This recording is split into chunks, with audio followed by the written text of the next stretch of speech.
ভাগ্য বলে যে কিছু একটা আছে সেটা অনেকে মানে, আবার অনেকেই মানে না। ভাগ্য বলতে আমি হস্তরেখা দিয়ে যে ভাগ্য বর্ণনা করা হয় তা বলছি না, যেটা মানুষের জীবনে আকস্মিকভাবে ঘটে এবং জীবনে আকস্মিক একটা পরিবর্তন ঘটায়।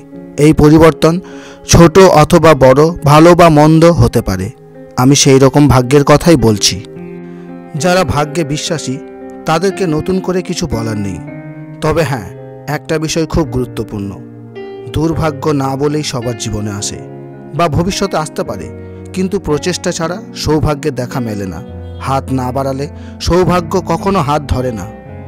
যারা ভাগ্যে বিশ্বাসী নয় তাদের সাথে তর্ক করব না, কারণ সেটা একান্তই তাদের নিজস্ব ব্যক্তিগত বিষয়।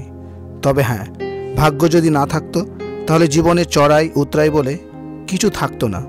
পুরো জীবনটা স্মুথলি কেটে যেত, একেবারে ঝিঙে লালা। ভাগ্য বলে কিছু একটা তো আছেই, নইলে ভাগ্যের পরিহাস, পোড়া কপাল, ভাগ্যের চাকা, হতভাগা এসব শব্দের জন্মই হতো না।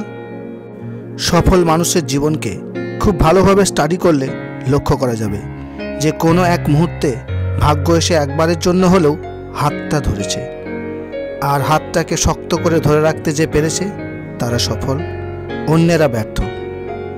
জীবনযুদ্ধে সকলকেই তার নিজের ভাগ্যের সাথে লড়তে হয় পারিপার্শ্বিক পরিস্থিতির সাথে। কখনো আমরা জিতে যাই, আবার কখনো হেরে যাই। হেরে যাওয়া মানে যে ব্যর্থ তা কিন্তু নয়।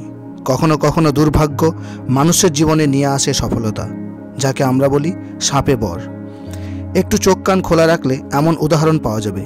আবার কিছু অতি মানব আছেন যারা দুর্ভাগ্যের চাকাটাকেই ঘুরিয়ে সৌভাগ্য নিয়ে এসেছেন।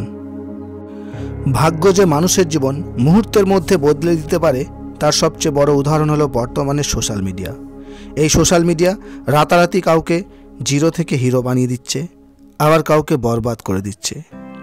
এই মিডিয়ার দৌলতে বহু প্রতিভা খুঁজে পাচ্ছি ঠিকই, কিন্তু সব প্রতিভাই কি সোশ্যাল মিডিয়াতে জায়গা করতে পারছে না। এরই নাম ভাগ্য। শেষে একটাই কথা বলবো, জীবন মানেই লড়াই, জীবন মানেই এগিয়ে যাওয়া। থেমে যাওয়া মানেই মৃত্যুর সমান। দুর্ভাগ্যের শত বাধা অতিক্রম করে সফলতা হওয়ার মধ্যেই আসল আনন্দ। বাধাহীন সফলতায় সে আনন্দ কোথায়? স্বপ্নের ফেরিওয়ালা তাই আবার স্মরণ করিয়ে দিতে চাই, লড়াই লড়াই লড়াই চাই, লড়াই করে বাঁচতে চাই। তা সে অস্তিত্ব রক্ষার লড়াই হোক বা স্বপ্ন পূরণের।